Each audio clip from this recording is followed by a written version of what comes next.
Chaque matin, je me réveille à 3 heures du matin, bien avant mes camarades de classe. Quelle est la première chose que je fais? Je vais courir. Et pas n'importe quelle course, j'aime courir un marathon. Je cours généralement jusqu'à ce que mes jambes soient nettes sur le point de s'effondrer. Ensuite, une fois chez moi, j'aime sauter directement sous une douche froide. En fait non, ce n'est pas juste une douche froide, c'est une douche glacée. Parfois, l'eau est tellement froide que des stalactites commencent à se former sur la pomme de douche. Seulement quand j'ai perdu toute motricité dans mes doigts, je décide de sortir et de commencer la deuxième habitude de la journée, la méditation. Celle-ci est spéciale, je reste assis des heures à contempler le sens de l'univers. Je réfléchis à la théorie des cordes et au Big Bang en écoutant toute la discographie de Mozart. Après ça, il est temps pour le petit déjeuner. Rien de tel que des légumes crus et un verre d'eau pour bien commencer la journée. En général, à ce moment-là, il est environ 3h30, alors je passe les 4 heures suivantes avant l'école à réviser les cours de la semaine prochaine. Et bien sûr, tout cela est un mensonge. Je ne me suis jamais réveillé à 3 heures du matin dans ma vie, et je déteste le froid. Décomposons maintenant les 5 habitudes qui m'ont vraiment aidé à réussir en tant qu'étudiant. Première habitude. Au lycée, j'avais une routine après les cours, et je crois sincèrement que c'est l'une des meilleures habitudes qu'on puisse adopter en tant qu'étudiant. La réalité pour la plupart des étudiants, que vous connaissez peut-être, c'est qu'ils rentrent chez eux, s'asseyent sur le canapé, prennent leur téléphone et passent des heures à faire défiler les réseaux sociaux. Le but d'une routine après l'école, et surtout de la suivre, c'est d'éviter de se perdre dans ce trou sans fond. Il faut rendre aussi facile que possible le passage au travail dès qu'on rentre chez soi. Mais vous vous dites peut-être, et si je suis épuisé et que je ne veux pas travailler? Vous pouvez faire une pause, mais il faut utiliser un minuteur. Ne restez pas simplement assis en vous disant que vous prenez juste une petite pause. Si vous voulez vraiment faire une pause, faites-le. Mais assurez-vous que dans 15 ou 30 minutes, votre alarme sonne et que vous vous remettez au travail. Sinon, vous allez juste faire défiler TikTok sans fin. Voici à quoi ressemblait à peu près ma routine au lycée. Je rentrais chez moi, je me détendais 10 à 15 minutes, puis je passais les 10 à 15 minutes suivantes à me préparer mentalement et physiquement au travail.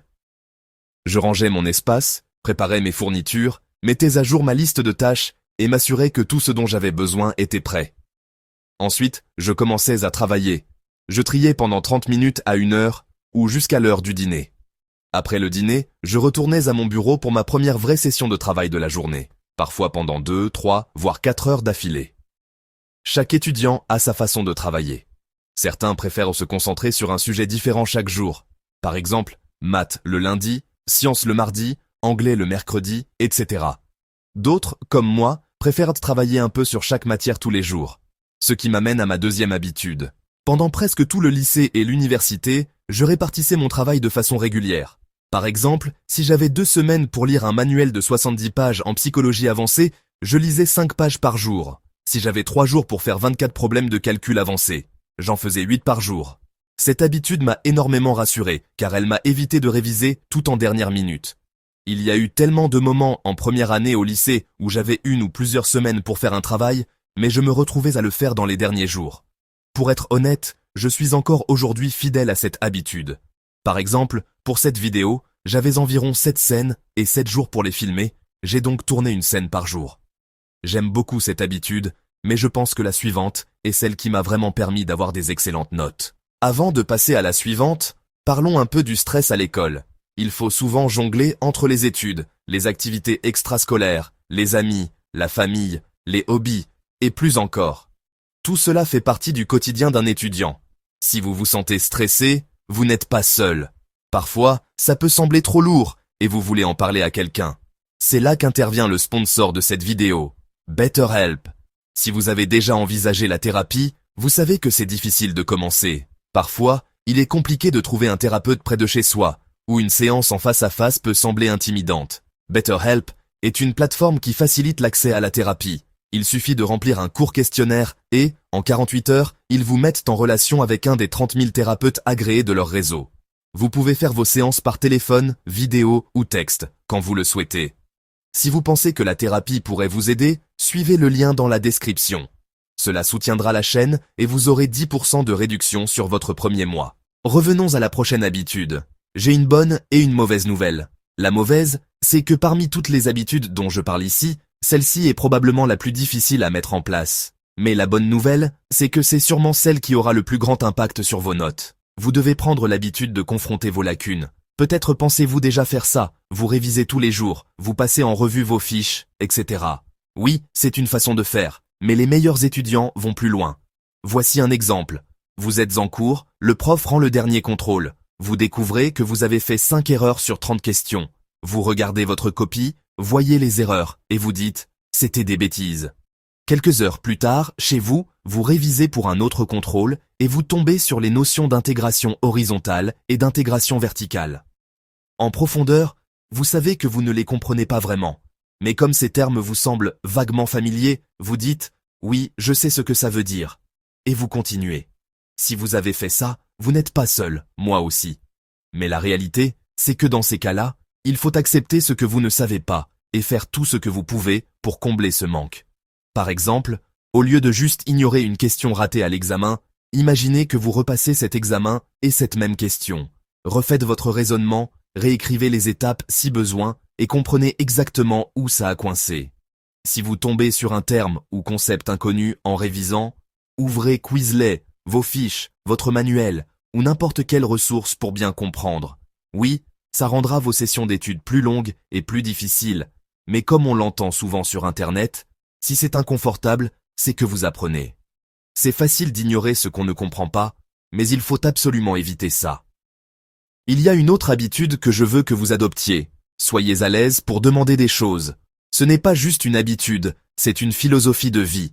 Par exemple, dans le contexte des admissions universitaires, vous avez sûrement vu ces vidéos d'étudiants acceptés dans des universités prestigieuses. Vous vous demandez peut-être ce qu'ils ont fait au lycée. Progressivement, vous découvrez leurs activités, récompenses, et vous vous dites que vous ne pourriez jamais faire ça. Moi aussi, j'ai pensé que je ne pouvais pas faire tout ça, car certains gagnent des concours internationaux de mathématiques dès l'école primaire. Mais en regardant certains de leurs projets, je me suis dit qu'il y avait peut-être moyen. Beaucoup faisaient de la recherche scientifique au lycée, alors je me suis dit, si j'écris aux professeurs des universités près de chez moi, je pourrais peut-être obtenir une place en recherche. J'ai envoyé des dizaines de mails sans peur, demandant une position d'assistant ou de stagiaire. Et un prof m'a répondu et m'a proposé une place. J'ai fait la même chose pour devenir rédacteur en chef du journal de l'école. En première année, j'ai rejoint le club de journalisme. Et en troisième, j'avais écrit plein d'articles et aidé à numériser tout le journal. Il n'y avait pas de manière officielle de choisir le rédacteur en chef. Alors quand l'ancien est parti, je suis allé voir la conseillère et j'ai demandé si je pouvais le devenir. Et vu mon engagement, elle a accepté. La grande leçon, c'est que si vous voulez enrichir votre CV scolaire, beaucoup de choses ne vous seront pas simplement données. Certaines n'ont même pas de formulaire de candidature. Vous devez comprendre ce que vous voulez, qui demander, et avoir le courage de leur demander. Ça peut être pour la recherche, un rôle de leader, un stage, créer un club, obtenir un financement, etc. Apprendre à envoyer le bon message à la bonne personne peut changer votre parcours scolaire. Peut-être que je ferai une vidéo juste sur ça, dites-le moi. Enfin, la dernière habitude. Faites chaque jour quelque chose que vous aimez. Écoutez de la musique, regardez votre série préférée. Si vous travaillez tout le temps, vous finirez par vous épuiser. Je ne vous demande pas des heures tous les jours, juste un petit moment qui rendra votre journée un peu meilleure. Ça peut être une promenade, un peu de lecture, un nouveau hobby. Ces petites pauses donnent de la variété et facilitent la vie d'étudiant. Vous vous dites peut-être, je fais 4 ou 5 cours difficiles et je n'ai pas le temps. Pas de problème. Faites juste 10 ou 15 minutes, même un petit peu. Et si vous n'avez pas le temps en semaine, décompressez le week-end. J'espère que vous retenez que ce n'est pas qu'une question de travailler 24/7, il faut aussi équilibrer études, amis, famille, hobby. Et à propos de fun, je dois aller à la salle de sport maintenant, alors n'oubliez pas de liker et de vous abonner pour plus.